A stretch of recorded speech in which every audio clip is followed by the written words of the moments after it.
ക്ഷീണിച്ചോ? ഇരിക്കുമ്പോഴാ പ്രയാസം. നിൽക്കോ നടക്കുവാണെങ്കിൽ അത്രയില്ല. കിടക്കാനും സമയം കിട്ടിയില്ലല്ലോ, അതാ. അങ്ങനെ ആവും കഴിഞ്ഞു. അമ്പല കമ്മിറ്റിക്കാർക്ക് ആഹാരമൊക്കെ ഇഷ്ടമായി എന്നാ പറഞ്ഞത്. ഓരുടെ കാര്യത്തിലായിരുന്നു എനിക്ക് പേടി. പച്ചക്കറിയിലേ ഓർക്ക് പറ്റൂ. ഇബ്രാഹിം വന്നോണ്ട് എനിക്കൊരു സഹായമായി. ഇന്നെ കാണാൻ ഇബ്രാഹിം വന്നിനി. വേണ്ടെന്ന് പറഞ്ഞിട്ടും കുറെ അത്തന്റെ കുപ്പകൾ കടശിപ്പാത്തൂനെ ഏൽപ്പിച്ചിട്ടാ പോയെ. സേവ പിടിക്കാനാവും. ഓനാടെ എന്തൊക്കെയോ കുഴപ്പം ഒപ്പിച്ച് വെച്ചിട്ടുണ്ട്. ഷേഖിൻ്റെ ആൾക്കാരെൻ്റെ അടുത്ത് വന്നിരുന്നു. ഓരെ ഞാൻ സമാധാനിപ്പിച്ച് വിട്ടിട്ടുണ്ട്.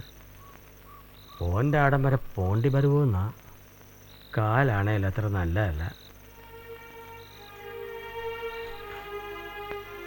പോണ്ട, പിന്നെ എനിക്കെവിടെ ആരാ?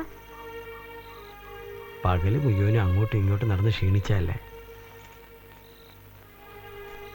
അതും ഇത് ആലോചിച്ച് ആറ്റ ഉറക്കം കളയണ്ട. സമാധാനമായിട്ട് പകിടന്നുറങ്ങി. കൂടെ ഞാണ്ടല്ലോ. ഒരു ചായ, വെള്ളം ഒന്ന് കുറച്ചോട്ടെ. ഇറമുള്ളാനിക്ക, ഞാൻ എത്തിപ്പോയി. എന്തിനാ ചെയ്താനേ നീ ഇവിടെ വന്ന്? ആരെയും എന്നെ വിളിച്ചോ?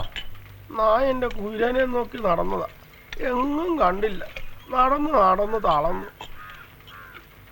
ഇറമുള്ളാനിക്ക, എനിക്ക് കൂടെ ഒരു ചായ മേടിച്ചതാ. 2 ചായ. അതിന് ആദർമാനിപ്പോ എന്താ ഒരു കുറവ്? മംഗലം കഴിച്ചാലും കോളടിച്ചില്ലേ? 2 വീടന്മാരും ഒരു ഗർഭം വെറുതെ. അതിനിപ്പോ ഞാൻ ആരുടെ ഗർഭം അവന്മാരെ കണ്ട താങ്ങുന്നേ? പിന്നെ കണാറിന്റെ അടുത്തേക്കൊന്നൊക്കെ ആരാ ഗർഭം ഉണ്ടാക്കിയ? നീയോ അതോ തങ്ങളോ? അതിനിപ്പോ നിങ്ങളെന്തിനാ തങ്ങളെ കൊണ്ട് പറയുന്നേ? വലിയ തങ്ങളുടെ ജാറത്തിൽ അടിമ കിടക്കുന്നത് ആരായാലും ഓരെ സഹായിക്കുന്നത് അറയ്ക്കത്തങ്ങന്മാരുടെ പതിവാ. അതാ ഓളെ കണാറിന്റെ പുറയിലാക്കി. ഗർഭമെന്നറിയുന്ന പിന്നെയല്ലേ. പഴയ തുണികളുണ്ടേ കൊടുക്കണമെന്ന് ബീവിയോട് പറയാൻ പൊക്കി പറഞ്ഞു. ആ വന്ന പെണ്ണിന്റെ മാസം എടുത്തിരിക്കുമല്ലേ, അതാ പൊക്കിക്ക് വെപ്രാളം. ഓളെ നോക്കി ആരും ഇതുവരെ വന്നില്ലേ? ആര് വരാനാ? ഉണ്ടായിരുന്ന ഒരുത്തിനെ പോലീസ് പിടിച്ചോണ്ടായിരുന്നല്ലേ ഓള് പറയുന്നേ. പിന്നെ ചോദിച്ചാലും ഒന്നും പറയൂല.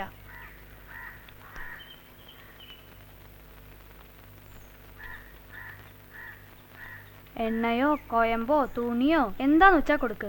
ഓശാരെന്ന് പറഞ്ഞ് ഓരോരുത്തർ എന്തൊക്കെയാ കൊണ്ടുപോന്നേ. പിന്നെ ഇത് പൊക്കിന്റെയും കൂടി കാര്യല്ലേ. ഓർക്കും വീട്ടിൽ നല്ല ബുദ്ധിമുട്ട് കാണും. ഓര് നയിച്ചുണ്ടാക്കുന്നോണ്ട് വേണ്ടേ കഴിഞ്ഞുകൂടാൻ. എല്ലാറ്റിനും കൂടി പൊക്കി ഒരാളല്ലേ ഉള്ളൂ. അതാ ഓള് നേരത്തെ പറയുന്നേ.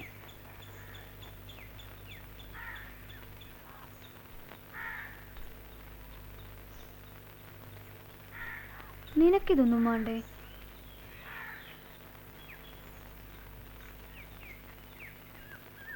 വിധിച്ചിട്ടില്ലായിരിക്കും. അല്ലല്ല, പിരാന്തനും രാത്രി മുഴുവനും ശക്തി കുതിരനെ അന്വേഷിച്ച് നടക്കണം.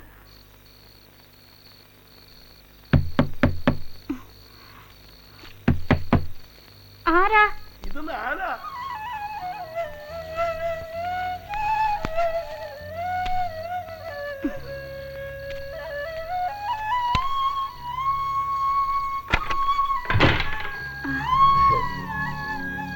വരി.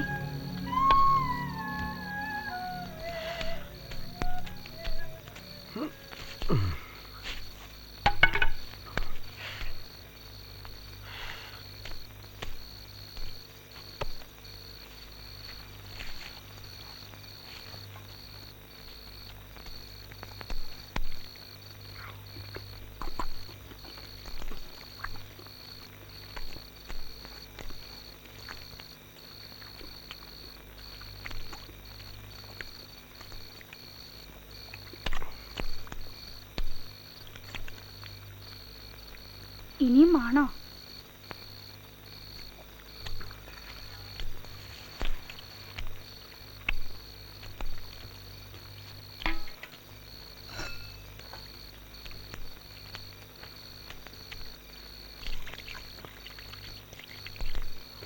ഇനി കിടന്നോ?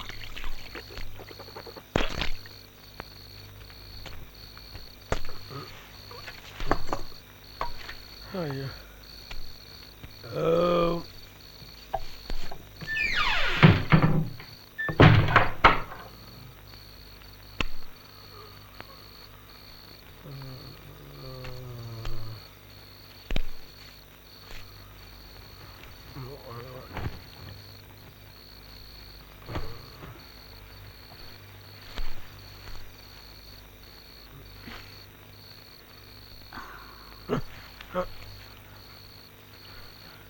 വാതിൽ തുറക്ക്.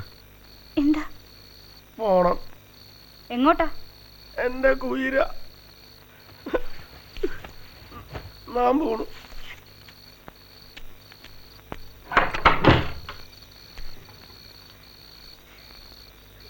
പോട്. പാതിരയ്ക്ക് വന്നിരിക്കുന്നു പിരാന്ത്.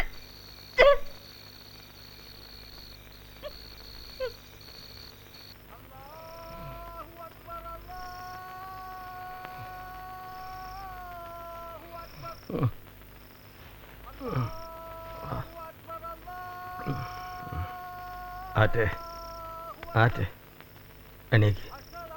സുബഹി ബാങ്ക് കേൾക്കുന്നില്ലേ? പല്ലിയേച്ച് മന്ത്രിച്ച വെള്ളം കുടിക്ക്.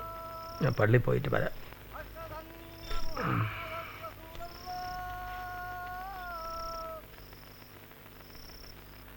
നിങ്ങൾ പിരിവിന് വരുമ്പോഴാ ഒരു കൊല്ലം കഴിഞ്ഞു ഒന്ന് തിരിയുന്ന. ഇനി 1-2 ദിവസത്തേക്ക് അമ്പലപ്പറമ്പിൽ ഒരു ഒച്ചയനൊക്കെ കേൾക്കാമല്ല. എന്തൊക്കെയാ തവണത്തെ പരിപാടികൾ? പഴയ പോലൊന്നും അല്ല തങ്ങളെ കാര്യങ്ങളൊക്കെ. പരിപാടിയൊക്കെ പിള്ളേർ സെറ്റാ തീരുമാനിക്കുന്നത്. നമുക്കും അതാ നല്ലത്. ചെലവിനുള്ള പണമൊക്കെ ഒരു പിരിച്ചോളൂ. രസീത് കുറ്റിയും കൊണ്ട് പോകുന്നതല്ലാതെ ഇവിടുന്ന് പിരിക്കാന്ന് വെച്ചാൽ അത് നടക്കില്ല. തങ്ങൾ കാണാറുള്ളതാണല്ലോ ഞങ്ങൾ കിടന്ന് നെട്ടോട്ടോടാറുള്ളത്. ഇവിടെ ആയോണ്ടാ ഞങ്ങൾ വന്നേ. ഇത്തവണ നിങ്ങളെ കൂട്ടക്കാരിലും കുറേ പേരൊക്കെ മാറി നിൽക്കുക. പണ്ടൊക്കെ പിരിവ് ഇങ്ങോട്ട് കൊണ്ടു തന്നുകൊണ്ടിരുന്നതാ. ഇപ്പോൾ ഓർക്കിടെ ചില മുറുമുറുക്കലൊക്കെ ഉണ്ട്. തങ്ങളതൊന്ന് പറഞ്ഞ് സമാധാനിപ്പിക്കണം. ഘോഷയാത്രയൊക്കെ പോണ്ടതല്ലേ. നിങ്ങൾ എന്തിനാ കിടന്ന് ബേജാറാവുന്നത്? ഈടെ എപ്പോഴാ കുഴപ്പം ഉണ്ടായത്? ഇക്കണ്ട കാലമൊക്കെ ആന ഇന്നലത്തൊക്കെ നടന്നില്ലേ? പിന്നെന്തിനാ ഇപ്പം പ്രശ്നമാക്കുന്നത്? നിങ്ങളും രണ്ടാകാൻ പോകുന്നെന്നൊക്കെ അവിടെ ഇവിടെ ഇരുന്ന് ഓരോരുത്തർ പറയുന്നത് കേട്ടോണ്ട് പറഞ്ഞതേ ഉള്ളൂ. തങ്ങളുടെ പേരും അക്കൂട്ടത്തിലുണ്ട്. ഞങ്ങളുടെ ഇടയിലും ചില പ്രശ്നങ്ങളൊക്കെ ഉണ്ട്. എന്നാലും ഒരു ആനക്കൊക്കെ ഇതുവഴി നടക്കാം. ആരും തടയൂല. തടയണേ തീവണ്ടിയോ മറ്റോ തടയണം. അതാ അറക്കലെ രീതി. തീവണ്ടി തടയാനോ? ആ തീവണ്ടി. എന്താ തീവണ്ടി തടഞ്ഞൂടെ? അക്കഥ അറിയോ നിങ്ങൾക്ക്? എന്നാ കേട്ടോ. അന്ന് ഇപ്പോഴത്തെ പോലെ എല്ലായിടത്തും തീവണ്ടി നിർത്തലില്ല. കോഴിക്കോട്ട് ചെന്നിട്ട് വേണം വണ്ടി കയറാൻ. കോഴിക്കോട്ട് പോകണമെങ്കിലോ തലശ്ശേരിയിൽ നിന്ന് കേയിൻ്റെ ജടുക്ക വരുത്തണം. അന്നാണെങ്കിൽ അതൊട്ട് അവിടെ ഇല്ലേനും. വലിയ ഞങ്ങൾക്ക് അത്യാവശ്യമായിട്ട് സിംഗപ്പൂരിൽ എത്തുകയും വേണം. അന്ന് പോയില്ലെങ്കിലോ പിന്നെ 3 മാസം കഴിഞ്ഞേ സിംഗപ്പൂരിലേക്ക് കപ്പലുള്ളൂ. വീട്ടുകാരും നാട്ടുകാരും ആലോചിച്ച് ഒരാൾ തങ്ങളോട് ചോദിച്ച്, എന്താ ഇക്കുറി പോകുന്നില്ലേ? കൂസലില്ലാതെ തങ്ങൾ പറഞ്ഞ്, നമ്മൾ തീവണ്ടിക്ക് കോഴിക്കോട്ടേക്ക് പോവും. കേട്ടയാൾ അമ്പരന്തോണ്ട് പറഞ്ഞ്, തമാശയാക്കല്ലേ തങ്ങളെ. തങ്ങൾ ചിരിച്ചോണ്ട് പറഞ്ഞ്, എന്നാ ഞങ്ങൾ നാളെ കണ്ടോളി. തങ്ങൾ പറഞ്ഞ പോലെ പറ്റിച്ച്.